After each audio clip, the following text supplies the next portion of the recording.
Mbote na bino balandi nyonso ya bosolo na politique officielle misa ya lingala o eleki misa ya français na bato ebele eleki misa ya latin pambate bosolo na politique apesi bino libaku monene lundi mardi mercredi jeudi vendredi na ngonga ya 11h juste plusieurs rediffusions à la fois parce que Ntingi Télévision va rediffuser, Congo va rediffuser, Kinactu va rediffuser, Congo Central Sarah Télévision à partir de Kasangolo Tina Mwanda va rediffuser, Easy Télévision, Canal 100 par Molière Télévision va rediffuser, Canal Plus, la Canal Sat, Tozana 346 également va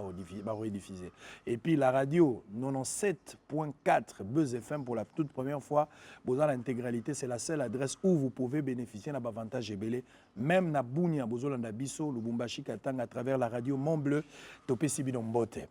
Bosolo la politique, les journalistes n'ont pas d'amis, comme ça des infractions, ça c'est notre manière de travailler. Nous sommes très contents et fiers aujourd'hui, avec honneur et considération pour la toute première fois. Mais ça, Kouyamba cadre est en vol, mais Kouyamba moto et azali image, mokolo likanisi, mokolo vision et en vol, ezali lelo avec espoir et puis considération valable. Nous avons présenté bino honorable Denis Sesanga, mbote na yo. Mbote. Tokutani sous lelo pour na bosolo na politique, mais dès l'entrée de jeu na moni otier masque ou ezali arrêté ya gouverneur parce que arrêté outi kobima finalement, mais après moi babu et beleu et salami. D'abord pourquoi otikali toza et pas na yo? Et c'est là que vous allez autant na masque, mais pourquoi tu n'as pas préféré que vous avez masque? D'abord, les alliés pour la population, que mes beko et pesami na ba geste barrière, il faut tout ça manamutu nyonso. Et ponité, mo konzité, moanate, mo bolate, mo zité, batu nyonso faut bato ça ya moi. Yami balé, les alliés mo beko mamo bazui, pote bato faut balata masque soki babimi libanda. Nangai koleksa yango na bato. Même ceux qui bozali pembeni peuvent bogo solo là. Au monité distance entre bino et ali moi mukuse ogo tia masque à titre préventif. Mais na ndenge to fandi boye toza presque na 2,50 m donc na ko longola yango po to solo là malamu. Mais toko senga na ba congolais nyonso ba salela mibeko epesami na ba konzamboka na ba konzo ya ville na OMS na OMS kolandela yango malamu parce que ti lelo kisi ya bokono wana ezwami nanu te botika biyoka yoka. Bosolo na politique omona yango mosika lelo ekomi pembeni na yo kosolo ya lisolo ya politique na lingala ezali valeur considération to humiliation pona yo. Ezali eloko ya motuya na constitution na biso faut toyeba d'abord histoire ya mboka na biso e pesama te lelo na Congo mobimba bisika nyonso kotambola ezala na Kasai ezala na Katanga, na Kivu, na Bandundu, na Bas-Congo, na Équateur, na province orientale, soko komi eza na Congolais mon côté sur 100% ya ba Congolais na banza 90% akoka to pa ko solo lingala. Donc ali monoko na biso photo za nango fier. Biso bato to tambola mingi libanda et belé balobaka na biso bino penda boza na chance parce que to ka ba Congolais bino na bino bo solo la monoko moko. Mais toi lika na lingala te, toi lipe na Swahili, toi lipe na Chiluba, toi lipe na Kikongo. Donc eloko wana esala rapenda sima ya unité nationale ezali na soni moko te koloba na lingala. Constitution na biso reconnaître 4 langues nationales on a oti kotanga. Donc il faut tous ala kanango lokumu toko solo na français, toko solo na Kikongo, toko solo na Chiluba, tope na Swahili nyonso ezali lolaka onzamba pesi biso poto solo la to communiquer. Honorable Denis Sesanga et l'équipe enza moi tango ebele bato ebele ba kokanisa que le longue no ko sala politique pona lelo et comme opportunisme pona nini bato ebele ba comprendre ka koloba na yote tango musolo baka makambo etie confusion na opinion. Est-ce que zali kambo yo lo baka polelete ezalaka mayele mabe okotisi na sima makambo pourquoi za mal compris na société na ba déclaration no mosusu bien que cause la fondée na mibeko mboka. Mingi na monaka makaniso to pesaka ezaka mingi na avance. Ezali makaniso te eli pe bato nyonso. Biso to kendaka mingi na avance. Mais motoka kokamba bato ezala na Biblia o biso nyonso to tangaka. Ba obi soko kokamba bato il faut la kisa bango nzela o la kisa bisika tozokende. Dirigeant il faut azala na courage, azala na fermeté. Courage elingi koloba nini? Ezali te po fwandi bato nyonso bakoloba maloba ndenge moko yo moni te nzela il faut bokende ezali nde boye ozongi sima olobi po bato nyonso balobi loba tango mosusu lelo bakopesa raison te mais sima mikolo bakopesa raison bakoyeba te malobo oyo olobaka ozaka nango na raison yango ide onga nazaka nango ya leadership ezali te mokondi nsima na bato yali mokondi liboso na bato kolakisa bango nzela koloba na polele koloba courage ezala baintimidation ezala mafinga ezala nini nyonso yo fo ndima yango na ntango yo ndimi ete okosalela population kolakisa bango nzela bisika tokokende eza na makanisi moko te topesi soki otali na nsima mikolo eye kopesa biso raison mpe bato balobi mais comme epa na biso mpo moto aloba mpenzaki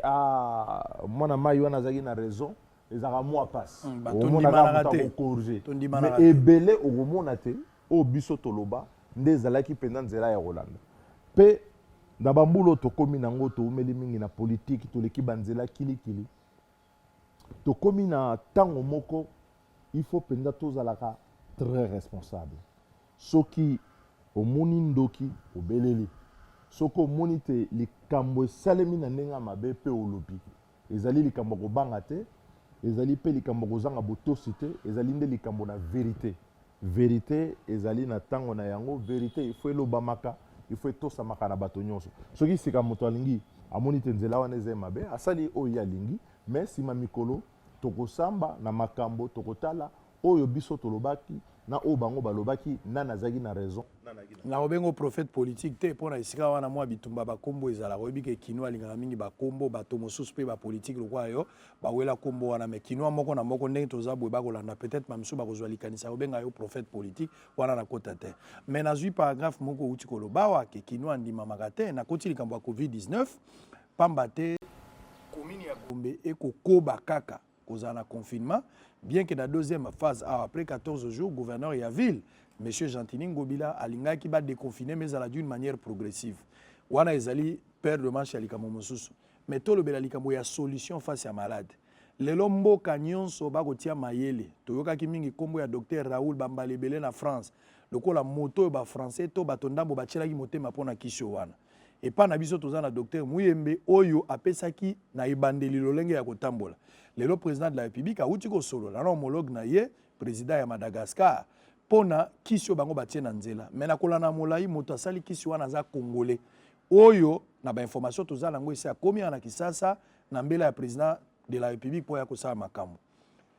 politique ya kolite est-ce que ozo partager avis lelo pona tolonga corona esengeli basangisa na baoyo ya biso ba médecin tradit praticien bango nyonso basangana po te topesa mpifo na ekambo yango boye esengeli totikalaka na kotalaka mondele apesa biso kisi boni ozomona likambo wana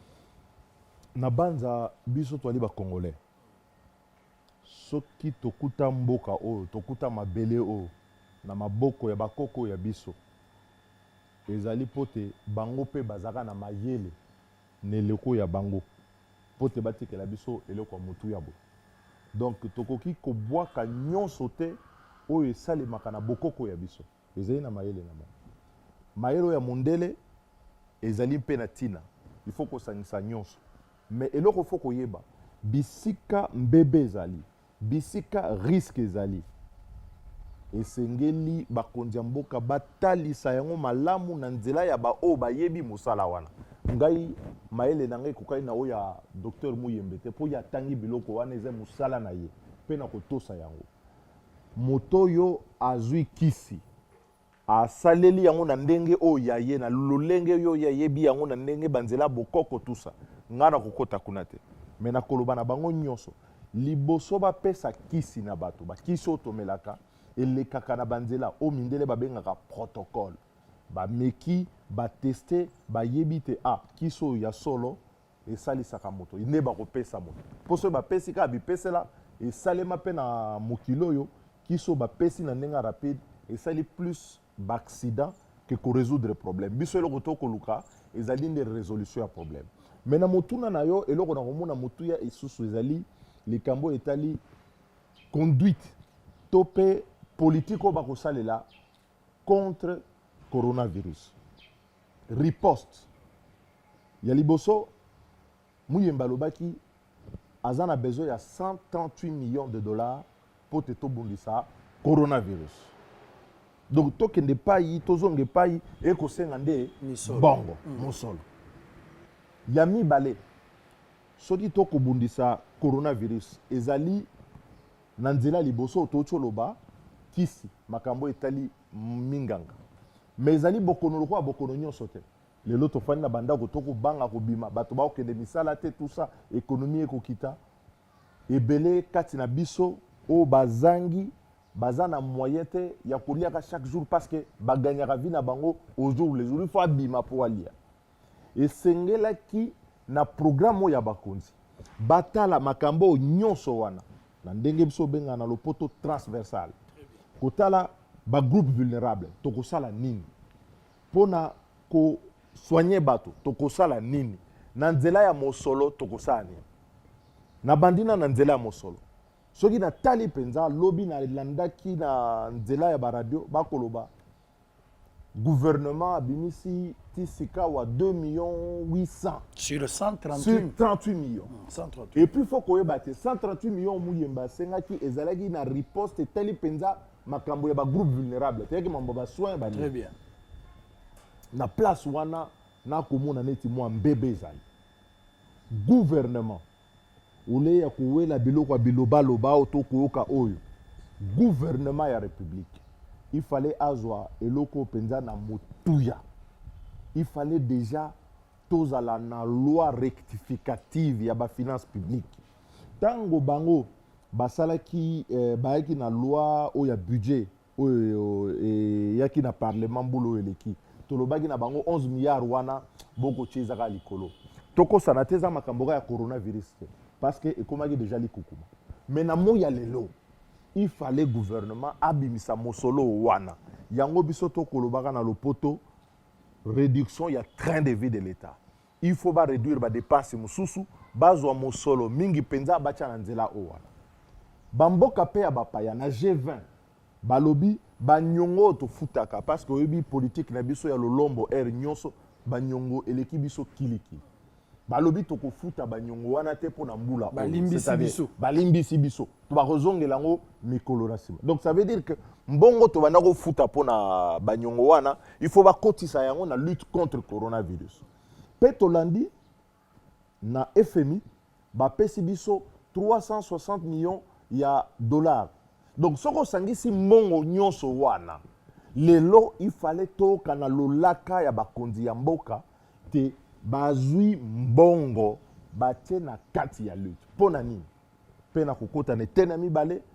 parce que kobundisa coronavirus elingi oloba kaka te tofandi na bandako tokosala confinement kobundisa coronavirus elingi koloba il faut kopesa bato balaboratoire naoki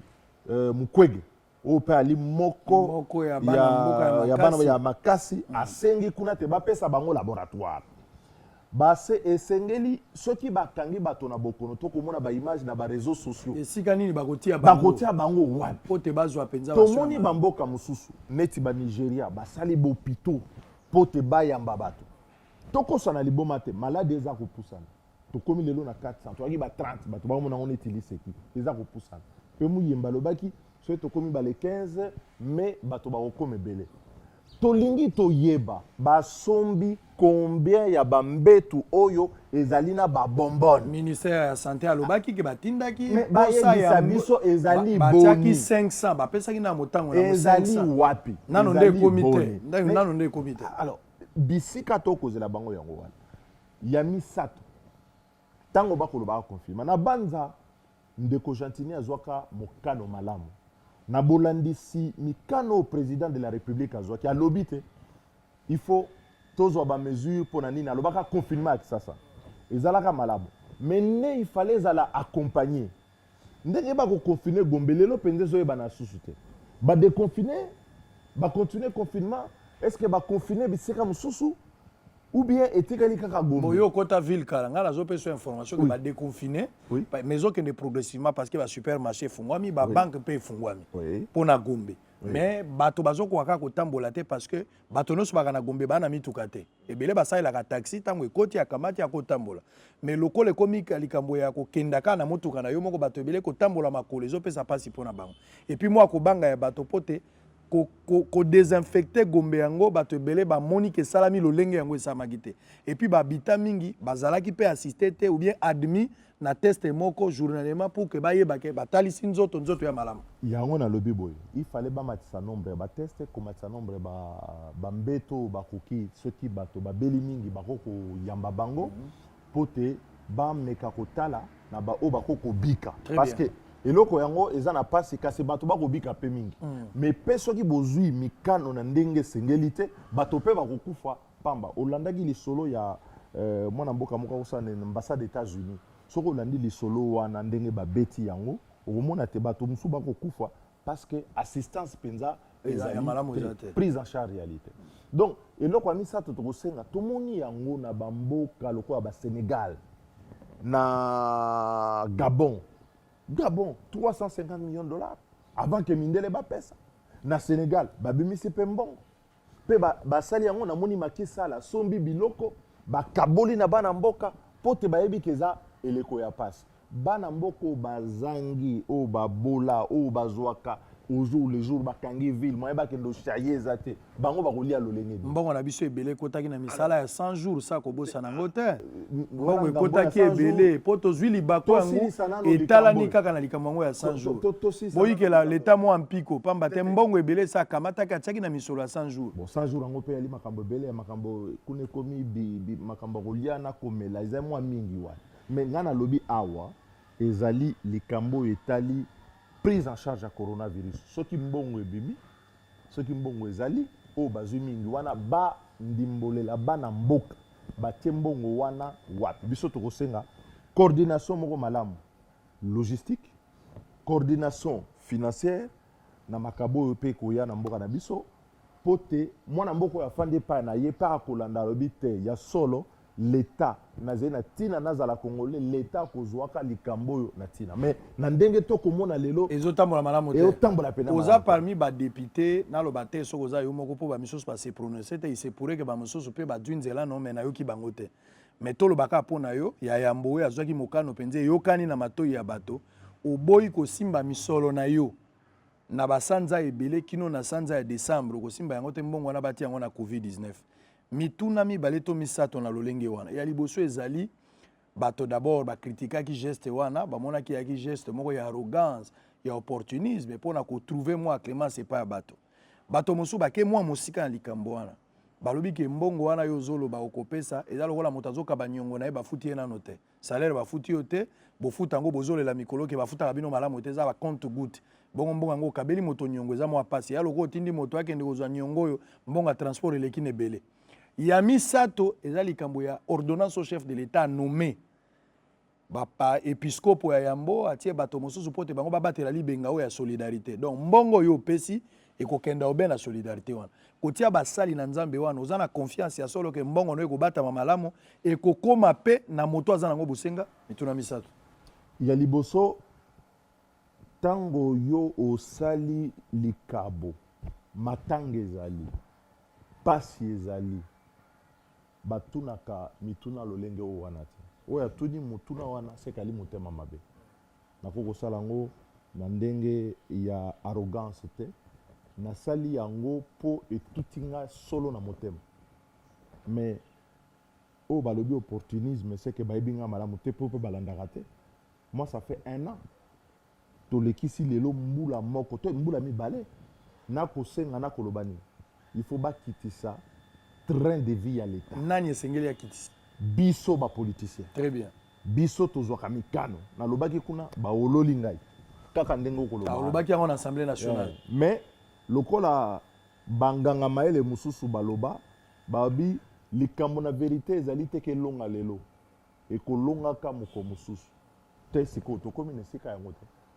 tobaki 11 milliards eza wapi 11 milliards tokosana te likambo ya coronavirus eza te 11 milliards wana emonani mpenza oyo ya budget oyo bapesaki liboso ezali te mais sikawa ntango tokomi na ntango ya pasi boye bato bakobela bakoki kokufa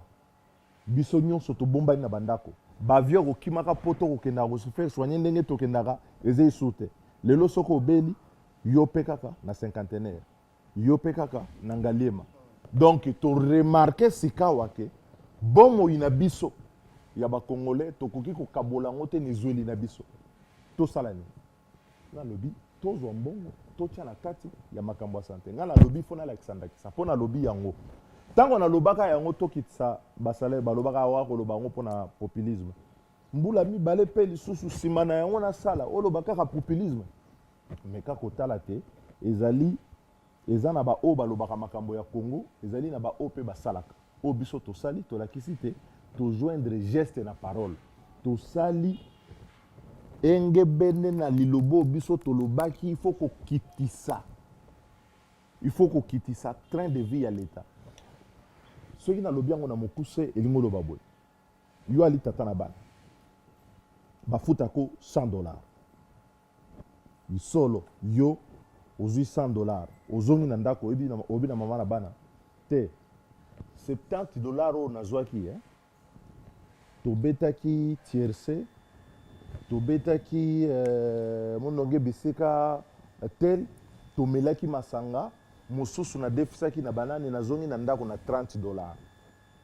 mwa ya liboso mwa ya mibale oyepe lolenge wana bokoyoka na mabana bokokana te eloko biso tokokosala te na bafoye na biso yango tokosaka na mboka na biso 70% tokobwaka yango bongo mpe soki otali na kati ya badepense wana badepense ezanga ntina ezali ebele ezalaka na premier ministre moko azalaki ya boyebi nalingi kotanga kongalinga politike ya kotangaka bakombotokei likambo eza te premier ministre moko azalaki awa cabinet ya premier ministre 800 personnes na bacoiffeur na bajardinier na bani makambo yango ekokontinue ti lelo te esili estce totaleka yango tokosa bana mboka te mpo tosilisa chômage ya bana mboka soki tosali nga nakomi na leta naza na mwa parcelle ya bokonzi nakosala misala nazwa bino nyonso na misala te tokosilisaka chômage na bobola ndenge wana te tokosilisaka chômage na mosala fo kopesa bana mboka mosala fo kosala te na mboka oyo confiance ekoma bato bana misolo baye na yango basali bakompani bazwi bato na mosala bato ya bilanga basaka mosala na bango totonga banzela pote moto ali na mboka asali bilanga na ye ateki pe atindi bana na classe asoigner bango mosala ezaka bongo mosala ezali te yo okomi olobi na kozwa bachomere nyonso tu na kotonisa yango ozomona bagouvernement 60 membres bacabinet 800 personnes oyo tokobebisaka esengeli bino bato bolobelaka bato boza na makoki ya kokata likambo boyokana soki ya solo boza mpona population il faut biso toyokana mais esengeli mpe population ayoka ayeba ntango ya kopona kaka okendaka na baélection il faut ayebaka engagement ya moto azali na yango engagement na yo ezali nini tokendaka politiki te mpona kozwa mosolo tokendaka politiki nde mpona kosalela mboka très bien eloko wana nde fo etikala na mitwa mbongo na yo na kati ya keso ozosala confiance epai ya basali na nzambe oyo batie ekosala mosala bon en tout cas cardinal tata cardinal nayebi ye azali moto abwanya na banza kosalela na mosala oyo bapesi ye akosalela mboka na ndenge elongo bana mais eloko nga na koloba mpo otuni motuna na oyo nga napesaki olobi ezali likambo ya nyongo te ezali likambo na nyongo te mpo ngai nazali avocat mosala na nga avocat nayebi ndenge mosala wana esalemaka effort oyo nga na kosala mpo na nga moko na kosala ngo mpe mpo na mboka nga nasali bongo te nasali boye mpe nakopesa merci na Afriland Bank mpo bandimaki nga nalobi natiki salaire na ngai mais mpo te riposte bazala na retard te parce que ndenge olobi bakofutaka ndambo ti décembre nga bi te baza na besoin ya mbongo wana nde lelo nabi Afriland bo avancer mbongo wana baavancer yango mpe bandimi bapesi yango sikawa totali kona bato ya riposte ndenge tosololaka na bango ezalaki avant batia fond na bango en place biloko ndenge esombami tout ça oyo bazalaki nango na mosala mpona kosunga bango donc nasali yango na ndenge malamu koleka parce que charge ya baintérêt ya nini wana nga nazwi yango ntango parlement ntango ozoloba kopesi mbongo bato bakoyeba te salaire ya député ya kaboni epuis esengeli toyeba oyo okabi limbisa oyo okabi mpona covid-19 ezali salaire de base to ezali invisible oyo eyebanaka ntango te na invisible nyonso ezokoma combien lokwa na sanza naboyi kokota na polémique wana nde oboyi nde kopesa mbongo nde pasi yango wana oyo ya gouvernement ozozwa makasi ya kotalisa bato ke gouvernement azozwa part en fait institution bakozwa part ya Lyon 60% ezokota na frais ya fonctionnement ya bateau o bakokamba bakozwa mbongo ebele kodenosa ngo eza malamu mais moto pe ayebaka ndenge atindo na assemblée ozwaka mbongo boni pourquoi bozobanga koloba likambo me nga nalobaka yango oyebi biloba loba ekoma mingi naboyi kokota na makambo wana parce que yo kopesa ngai tort na wana te olobaka $12,500 olobaka 12,500 je me rappelle ezaki 12,500 ya nalobi boye nalobaki il faut rémunération ya bato nyonso kaka badepute te ya personnel public très bien ezala etalisama na population mobimba mais ezali kaka rémunération te ezali mpe fonctionnement ya bainstitution il faut etalisama budget ezali eloko na biso te ezali eloko ya population ezali mobeko esalemi yo fo tosa yango ngai fo na tosa yango donc yanga nalobi nyonso bakopesa kuna napesi bango très bien obatraki campagne na yo ozali moto ensemble à l'époque je me rappelle nayebi te lelo so okopesa mbela mosusu mais bato nyonso bayebi ke tango yo kotaki makambo ba Genève nyonso ozalaki mpenza moto aza na kati ensemble mikolo ekopusa na tango yo ke kotia candidature yo na ndeko Lubaya balandi bino te na kombo ya ensemble baye kolanda bino à titre personnel mais bozwaki lokwa mpona présidence de la République bozwi mokano bobia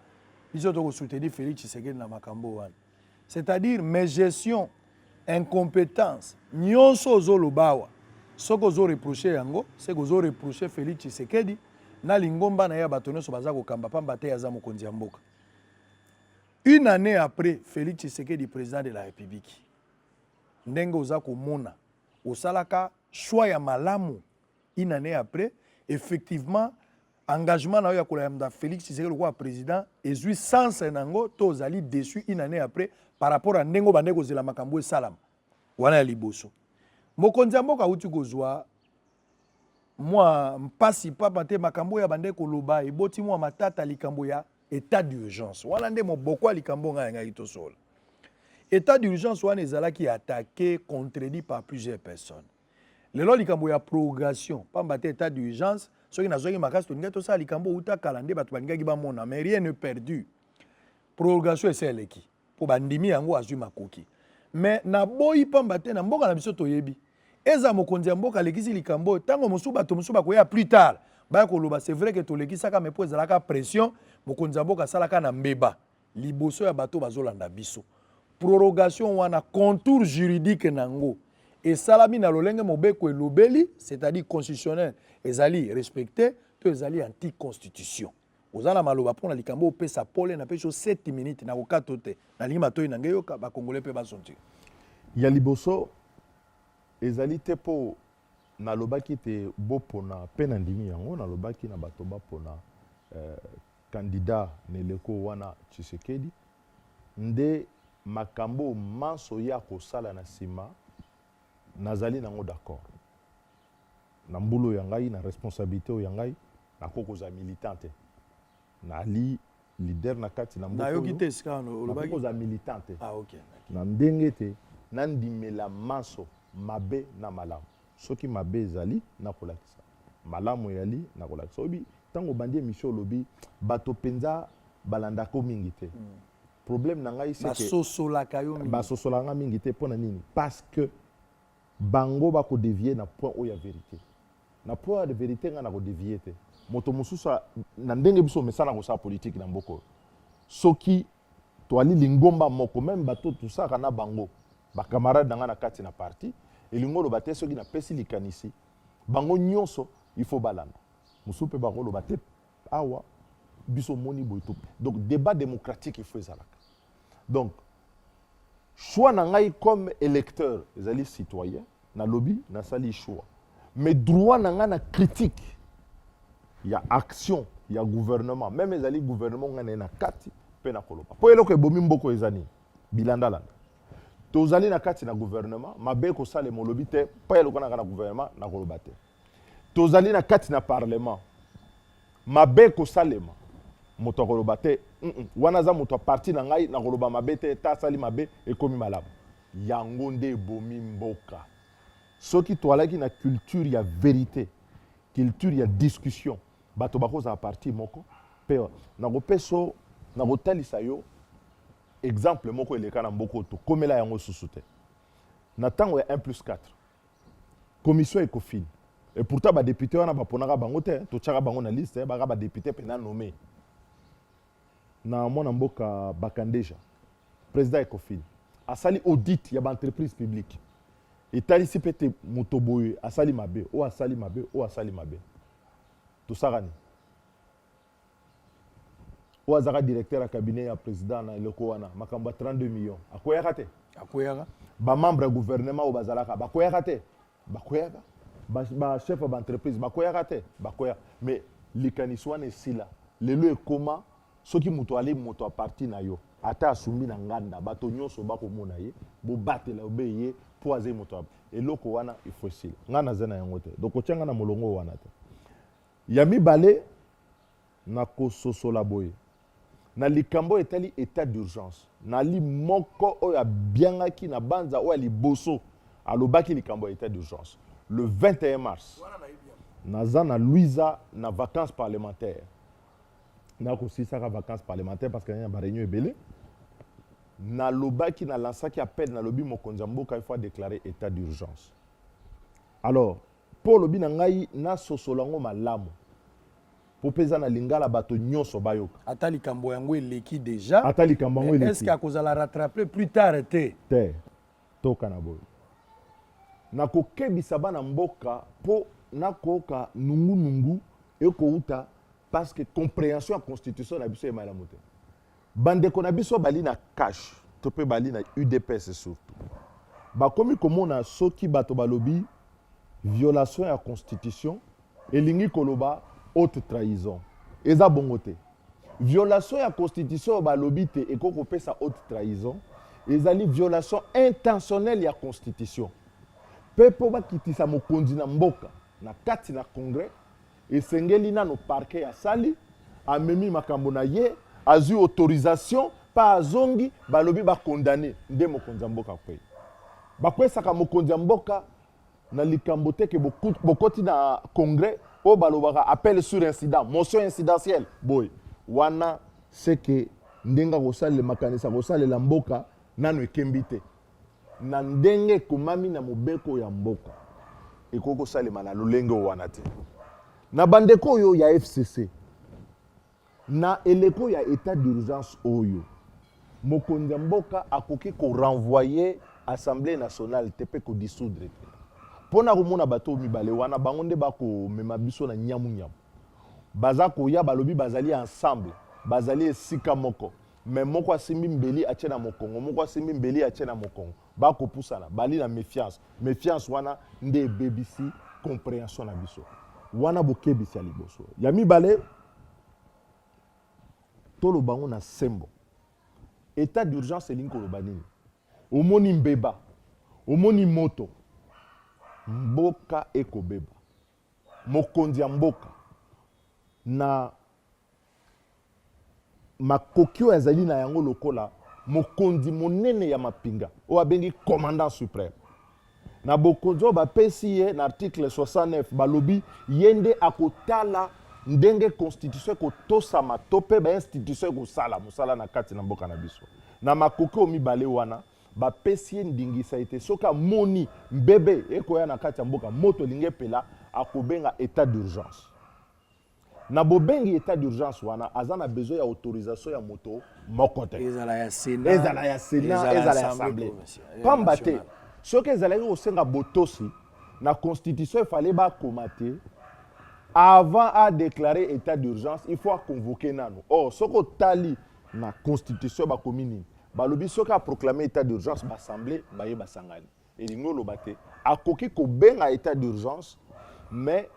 Azan a besoin d'autorisation. Mais, na bobengi état d'urgence, ce qu'a aboaki mbela, à l'obité, to continue état d'urgence, déclaration wana.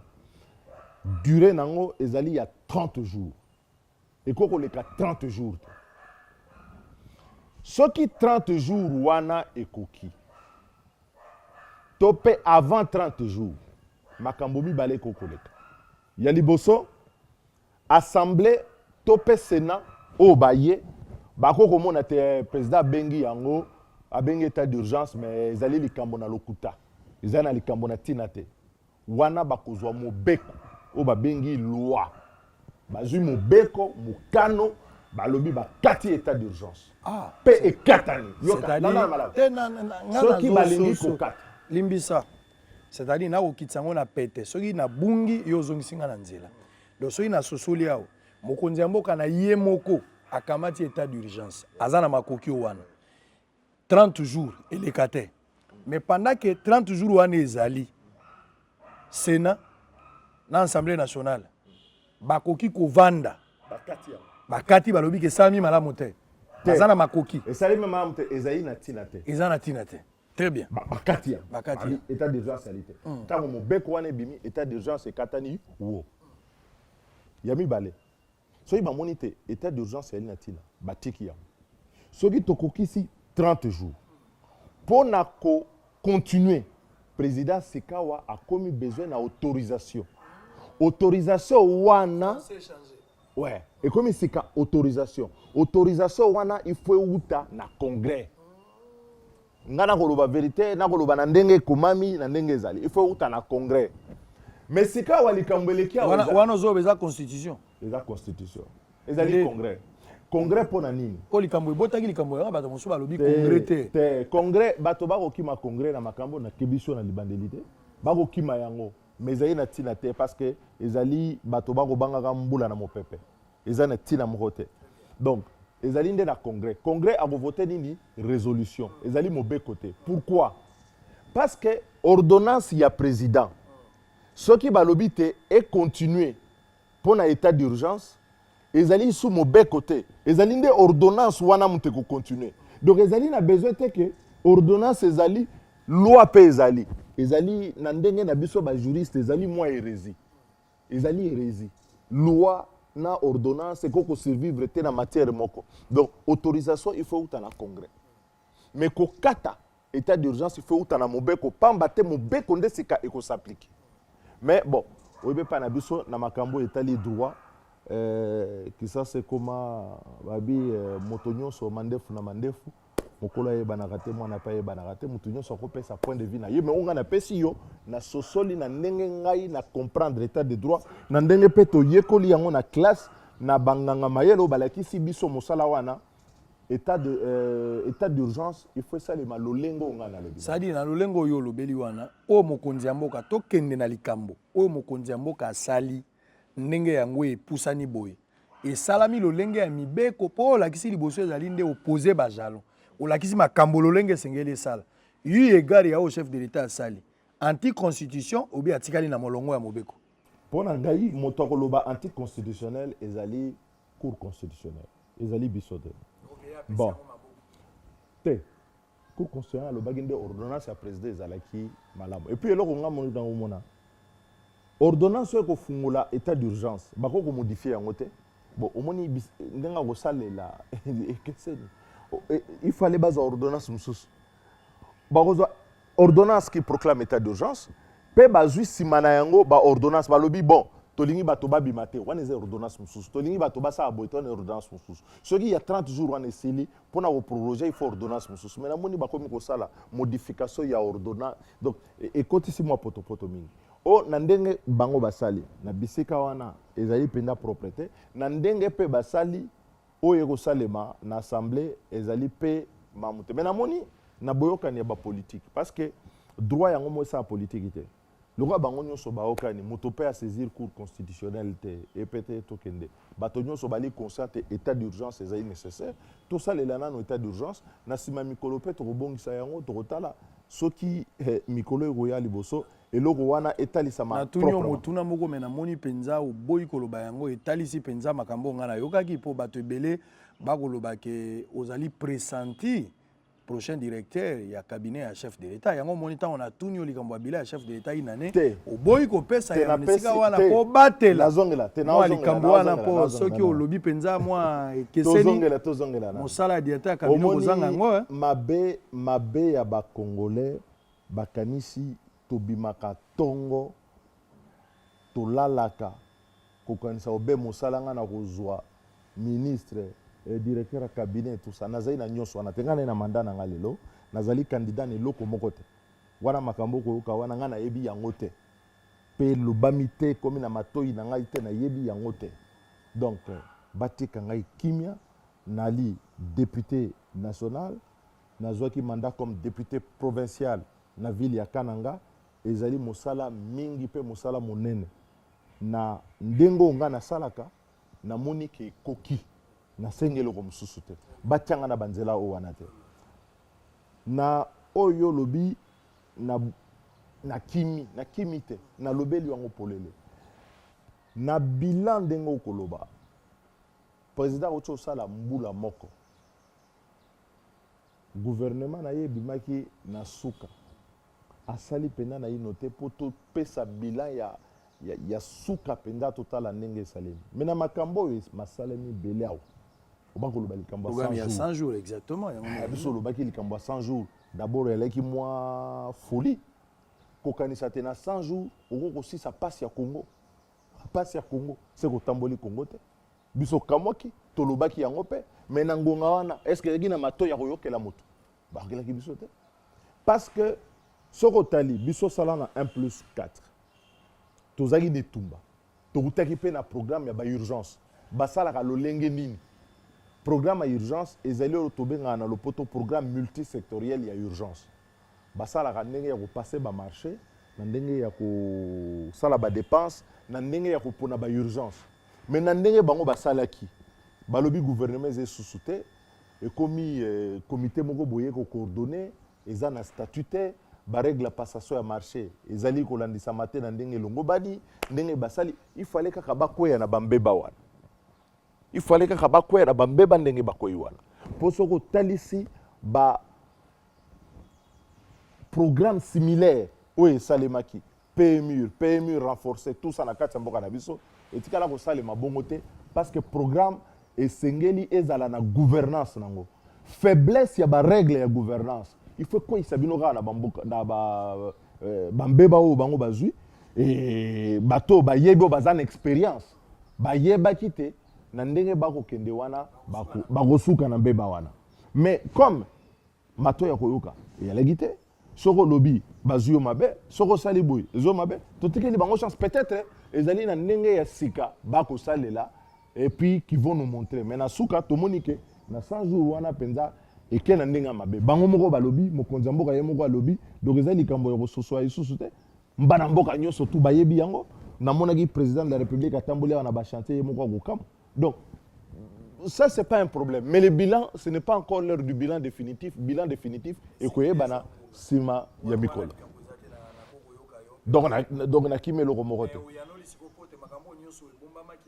malamu bakinoa nyonso bazolanda yo bazana Bunia na Butembo bazana Ruchuru na Masisi na Louise place Olobaki bato bazana Kanyabayonga bato bazona na biso na Lubumbashi na Puerto na Golf bato bazona na biso na Congo central na Luozi partout même à Londres Belgique Allemagne Toronto Montréal Dublin partout dans le monde tozali capté avantage à bosso na politique officielle yangwana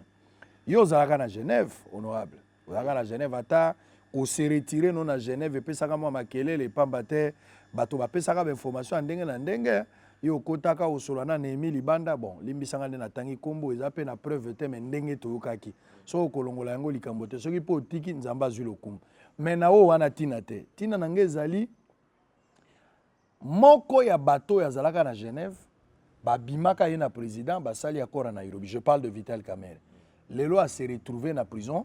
baza kolanda ye na mwa makambo misato to ebele mais makambo etali mbongo tokozonga ya dossier wana te mobimba mais sika na ngalingi na koma likambo ya ba accord yo za moto ozalaki tango accord eza kolobama oyokaki ata na Nairobi omonanaki na elongi boye te mais oza moto oza na ba information mingi na likambo wana bato ya UNC bakolobela que pouvoir otoza na ngol lelo ezali pouvoir ya trépied c'est-à-dire batie penda triangle likolo bakomona selon bango Joseph Kabila aza likolo bato mosusu bakokanisa ke Félix Tshisekedi aza pembeni koto Vital Kamerhe azali et que lelo soki Vital Kamerhe akangami na likambo wana triangle wana ekomi na problème non pas seulement ekoaffecter mboka mais ekoaffecter pe accord au président de la République aza nango na motone bauti na ye na niveau ya Nairobi ozo partager avis wana to koboya wana ya liboso ya mibale makambo ba reprocher Vital Kamerhe ti lelo bato ebele balobaki okoki te na lisolo ya ba gestion nyonso ba condamner to ba pesa etumbu na directeur ya cabinet soki au préalable président de la République apesi ndindisa te na misalo ba kolandela ye kabola makambo wana. Bon, na kozongela nano na bisika yo lobi makambo ya Genève. Elobamaka mingi. Na yebi yango ezali makambo lokuta. Ebele bakanisaka soki na koloba te seke na ndimi yango. Omoni naka na prof moko na yebi te kodimbola ngo na français na lingala rozandenge nini. Akoloba na biso obi je suis catholique. Je suis né catholique. J'ai grandi chez les catholiques. Les catholiques m'ont appris deux choses. L'amour des pauvres, l'amour des pauvres et le respect des imbéciles. Et de temps en temps, on a beaucoup de respect pour les imbéciles parce que ce qu'ils racontent, moyen yako yanola yango ezalité. Pe balobi na lopoto, on répond les imbéciles par le silence. Parce que makambo ba koloba, ezana tinata mon côté. Les problèmes à Genève, quand je suis parti, bah, témoin Bazali, Bobenga Moïse Katumba Roib Sabino, Bobenga Salomon, Bobenga Olivier Kamita Toazali, Bango Bazali, bah, ebitina pourquoi na Lobaki, na Lingi, na Longo Genève. Ça n'a rien à voir avec contact ou qu'on discutait dans Néhémie. Ce sont mes ennemis, les adversaires. Vous savez, dans la vie, Ezana Batomoko, balinga komona bola moninga te so moni bola moninga akomi komona ngo lokolo eza critique négative na oya koki ko salate te ngana sepeli na lobi motosongo la ko sali kambo ngana ko salate sepela na yango komona ngo te ke asali yo reproche po yo koki ko sala yango te donc ngana zaka bongo te na sepela kana bola baninga mais baninga msu ba sepela na ngo te donc biloba loba donc likambo wana batianga na katite bayebi tina pourquoi na lobaki na longwa Genève que j'étais en train de partir. Ça n'a rien à voir. Oh, mutakanga inga na gosoana mutusongolo pakala. Impossible. Et puis deux, moi j'étais na mission à travail, j'étais à Dubaï. Le président Moïse Ayebi a bengangaï pour que na kende en Afrique du Sud, accord au Bassigna, il y a Genève. Qui a sorti ça? L'accord de Genève là. J'ai encore des traces, des envois. Il est pondu à 95% par mes mains. C'est moi qui ai pondu cet accord-là pour avoir un processus de désignation et un candidat commun. Pena kotika yango na loba. Tango na komelaki bango mikandela gi mabe, tango osalela yango nde na kobi oboniza ba blogo moko, ça relève plus de la jalousie et des choses comme ça généralement na fanda kananga kimia. Na moni ça pas si mingi. Na tosaka makambo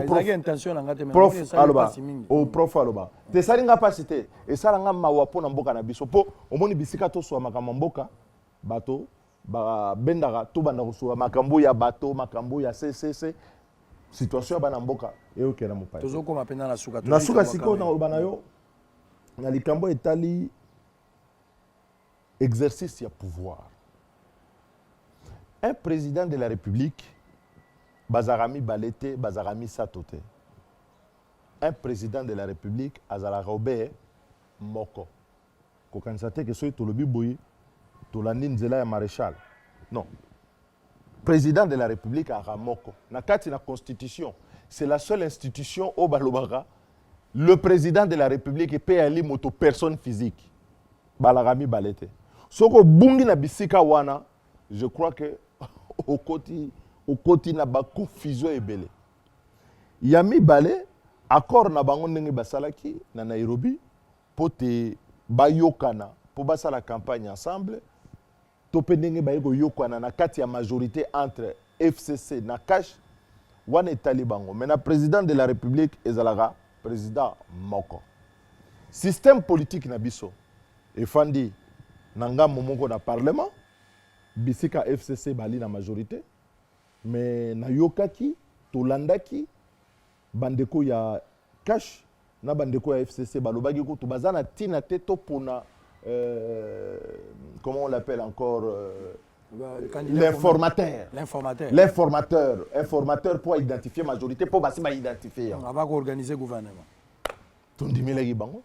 balobi bayokani bazali pe soki ba socio démocrate soki ba progressiste na yebaka te alors balobi basala lingomba moko bakokamba mboka totaleli bango baye na gouvernement na bango baprésente donc il faut basalela ye mais eloko ya mibale napesaki yo exemple awa na 1+4 toalaki lingomba toalaki bato basala bitumba baye parce que wana ezalaki bato babetana masasi oyo basalaka bitumba baye oyo bazalaki na kisasa baye opposition politique baye société civile baye toza na baide moko te mais toa na kati ya pouvoir ndenge moko mais quand il a fallu sanctionner c'est vrai esalaka secousse mais on a sanctionné le président de la République à l'époque atikaka dirkab na ye baministre na biso mosusu bakweyaka baministre baninga mosusu bakweyaka badgp bakweyaka 1+4 kendaka ntina suka tosali constitution tosali mpe baélection tozwi na gouvernement je pense que sans ya l'état il faut ezongela biso banso tokomaka na complaisance air moko na kokanisa te l'état akoki kozala sans fermeté sans discipline au nom des intérêts politiques eloko wana eye kobebisa mboka makasi ekoteli biso mingi à partir de 1990 à partir de la démocratisation toye komona te pona biso démocratie faire de la politique c'est un passeport pour l'impunité non c'est pas pour l'impunité ceux qui mbebe ezali il faut bas sanctionner et ça ne doit pas perturber le fonctionnement des institutions mais pour te institution tikala et sengeli ba oba ko kamba bazala na bwanya bazala na tête froide bazala mutu pende fanda pour savoir que oyezali intérêt de l'état batala ka yango na sentiment te oyezali intérêt partisan okoko tala ngotam na sentiment mais okoki kosala te ke makambo ya l'état kende sima ya ba sentiment personnel. Très bien. Je pense que tokomi pendant la souka tant mso na mutuna moko tomi balé poto kamwana ozapela makambo ebele ya kosala mais toujours quand même honneur ya solo na yo. Mokonzi ya mboka olobaki ane bandeli ya omikumisi te mais eza penza oyo ozali olobiki na za avocat bato nyonso bayebi wana bato ya koboya te mokonzi ya mboka mikolo euti koleka na maetali ya lutte contre la corruption ya solo penza nzela oyo bakongole belé bazangi misolo pona nkita mboka mokonzi ya mboka bite pona état de droit esengeli penza tozongisa nyonso na molongo kasi mokonzi ya mboka ke na PNID ake kosenga bango basalisa ye soki moye ezali abundisa likambo ya état de droit tango ye asengi makoki ya bato wana bake kopesa ye ndeko moko azali avocat azali camerounais bato mosusu babandi lolenge président asali et alors on a considéré crème juridique ya mboka na été mais bato mosusu pe bamoni ezali normal président koko sala démarche wana ozaki na likanisi ya koloba wana bon d'abord moi na likambo wana moi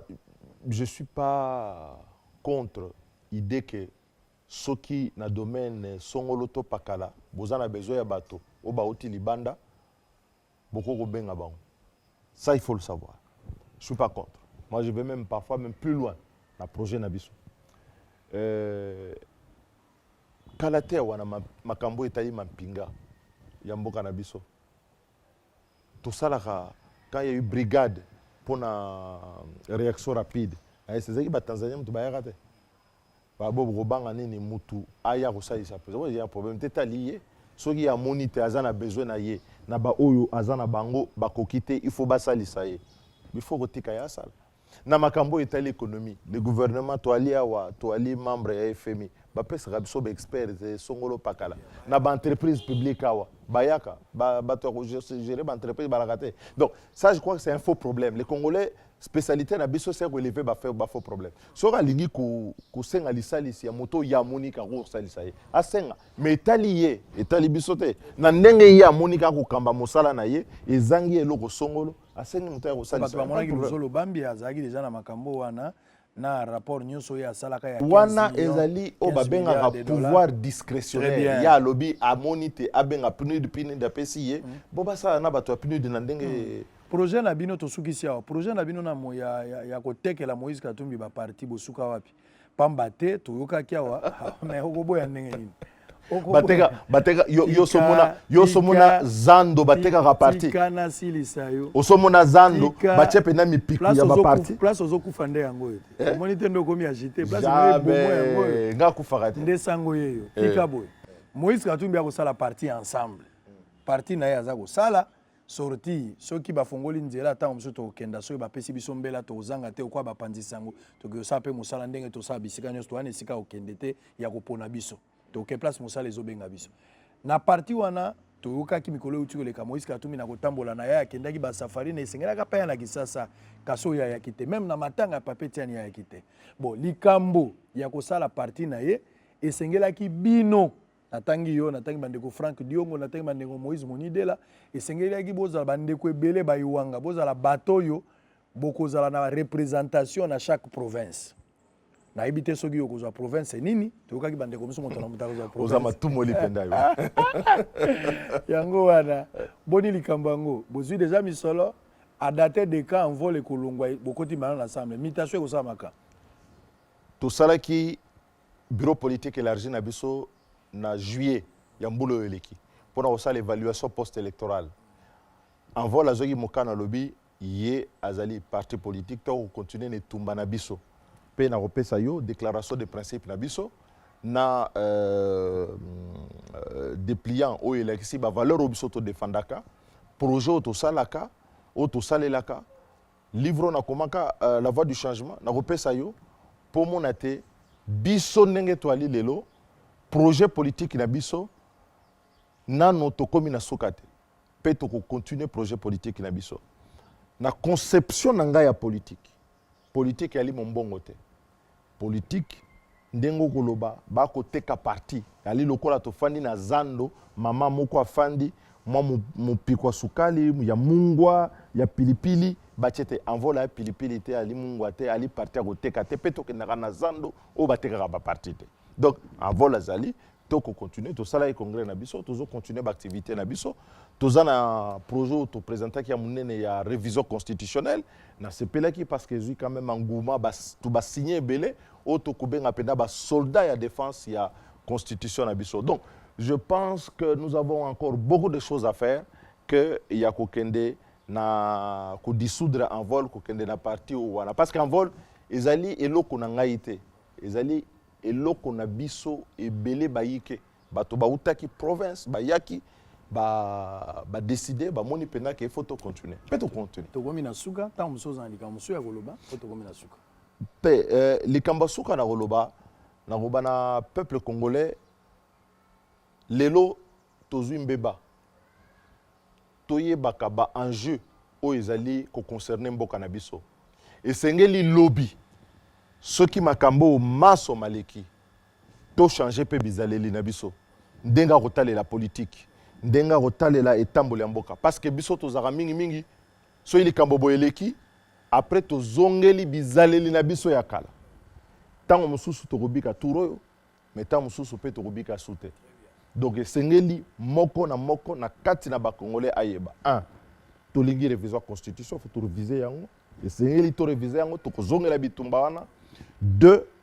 il faut réduire train de vie ya l'état tata oyo aliaka 70% ya salaire na ye libanda ya ndako ali tata mabe donc tokoza na l'état te na kokambaka bato na lolenge wana donc réduction ya train de vie de l'état modification ya constitution il faut esalema mpe tokozongela yango lolenge nini omoni likambo lokola avoka wana mpenza nayebi ke okobala yango ata imini te mpo na ndenge na omona bozobanga eloko te na zando ya confiance bakotaka mbala mibale te so okoti salelaka oyo ozwi Gédéon Kyungu libre ti sikoyo bakangi ye nano te bien ke mokonzi ya mboka apesaki nzela mpo te bakanga ye mwana ntemi ozare banekongo banégocie mpo te na bato mosusu baoyo bazalaki batali bango mpenza makambo eza te ebele bazongi na bango na Congo central gouvernement apesi mituka mpe bazongisi bango na Congo central mwana ntemi bainformation toza nango aza na CNPP esengeli batala ye soki aza na problème ya nzoto je pense que baminganga bakodeside mais soki eza wana te l'état koyebisa biso ndenge nini ya kosala epuis etuluka ya bato mwa ndambo bazali mpe na liboso ya bazuzi mikolo eza koya selon information tozwaki ya justice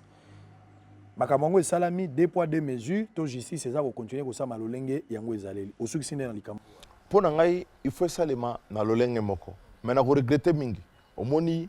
mwana ntemi abimaki na ndenge bakendaki mpo bakanga ye mpo biso tofandi toza bavoisin bayokanga ye bato bakufi lisusu on aurait pu éviter ça koéviter ke bato bakufa soko mikano ezwamaka liboso na ndenge ya kobatela ye mpe bayebaki azalaki moto ya makambo belé ba service na biso ya renseignement ndenge zali tout ça il faut qu'on prévenir soki bozana ba sujet bazali dangereux pour éviter quand même que batu ba wa po soki komi akoti CNPP lelo lobi babimisi azongi lisusu po bakendo kanga lisusu bato bakufi via moto quelle que soit condition na ye ezali eloko ya motuya il faut ko battre yango c'est sacré donc je pense que le gouvernement na mbala oyo akozwa ya solo mikano mais na makambo etali pe Gédéon il faut ba appliquer pe mibeko lokola ba ko appliquer na bato nyonso parce que l'état bisika indiscipline ekoti bisika anarchie ekoti na kombo ya démocratie na anarchie ezalaka te soki anarchie ekoti esengeli l'état azongela mikano ya ye azongela makaso ya ye pote moko na kati na biso atosa mibeko bosolo ekomi na suka otoyo monaki na tuni yo mwa mabe kopemanga la plainte te aloko na tunaki mwa makasi na peso ka miyano ya solo oso yokanga bafingi ngai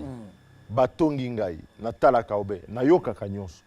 mais yo so monanga na memi moto na tribunal po conception na ngai ya l'état ezali conception il faut liberté ezalaka mais nde faut bozalaka na contradiction